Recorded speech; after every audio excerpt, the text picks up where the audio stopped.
Hello and welcome to Tea Break Film Reviews. My name's Michelle and today I'm going to be reviewing Hustlers. Now you may have heard that this film is rather good, but are unsure about whether a film about strippers could actually be good. I'm here to reassure you that this film has a lot of meaningful things to say, so hold your dollar bills and hear me out.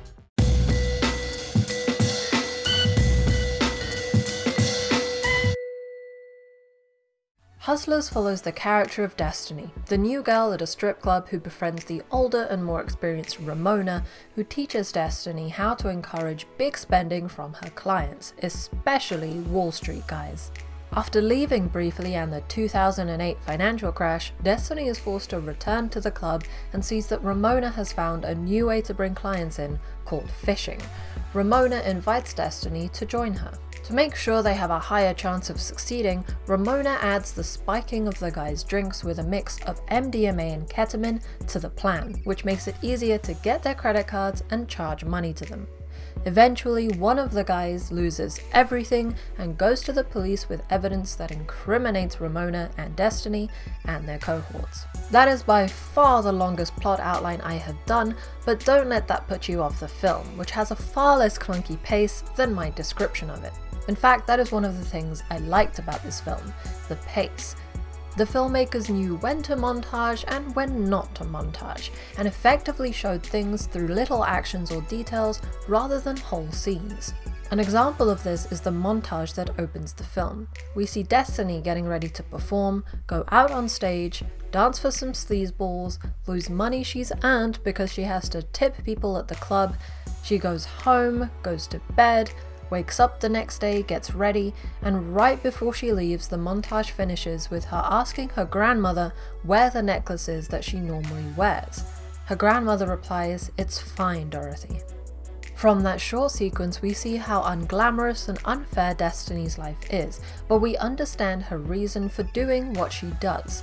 That moment with her grandmother was particularly poignant and gives Destiny motivation for finding a way to make more money. The protagonist's setup was done in the first 5 minutes.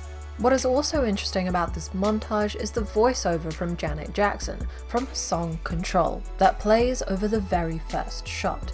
We hear this is a story about control. My control. Control of what I say, control of what I do, and this time I'm gonna do it my way. It was quite unusual, but effectively foreshadows the events of the rest of the film.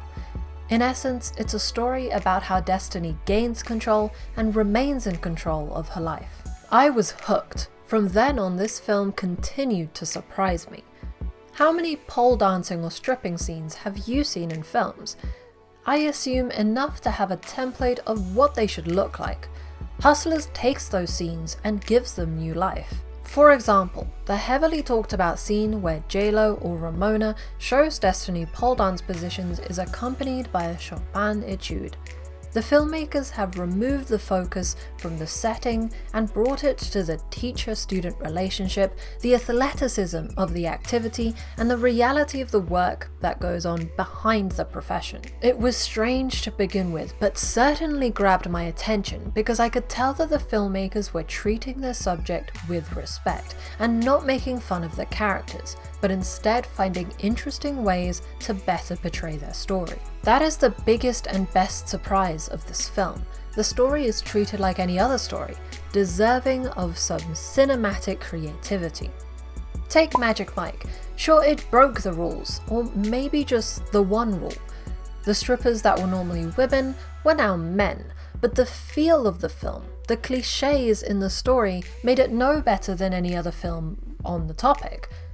It was lazy filmmaking. Hustlers is not. Some of this comes down to how the source material is treated. The article this film is based on, called The Hustlers It Scores, link in the description, has a clear storytelling voice. The boldness and sassiness of the real people shines through the words, and it has some very important messages about the varying experiences of class and wealth. I have to commend the writer of the film, Lorene Scafaria, who fought for and was given the role of director as well, for how well she translated the feeling of reading the article into the feeling of watching the film. if you read the article for yourself, you'll see how truthful she stayed to her source material. It was very much the same feeling I talk about in my review of A Beautiful Day in the Neighborhood, and how it relates to the article it's based on. But I find it even more important in the case of Hustlers, especially when compared to another film, another adaptation that involves Wall Street, strippers, drugs, and money. I'm talking about The Wolf of Wall Street, where the story that it is based on is certainly wild, but all that film does is take that craziness and make it bigger, adding a bombastic soundtrack, having edgy editing, glorifying the sex, and making laughs out of the drugs.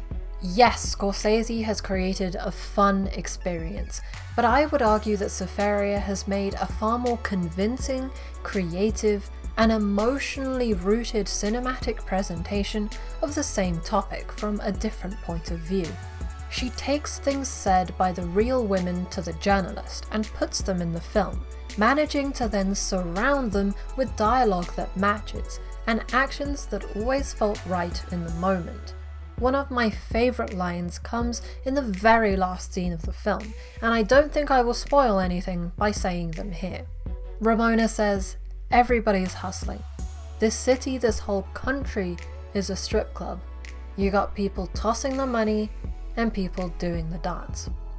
Frankly, this is far more poetic of a metaphor that I could have imagined hearing in a film like this, but it perfectly exemplifies how the characters and real people are feeling. You might be put off by a cast filled to the brim with music artists. I certainly was.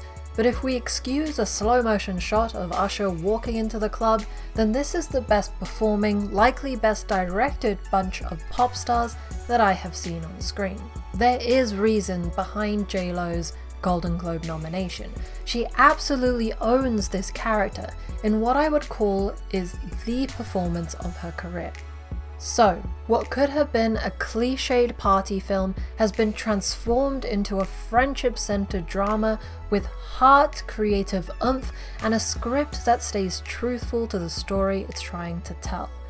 I would recommend ignoring your assumptions as much as you can and giving Hustlers a chance to surprise you. Thank you for watching.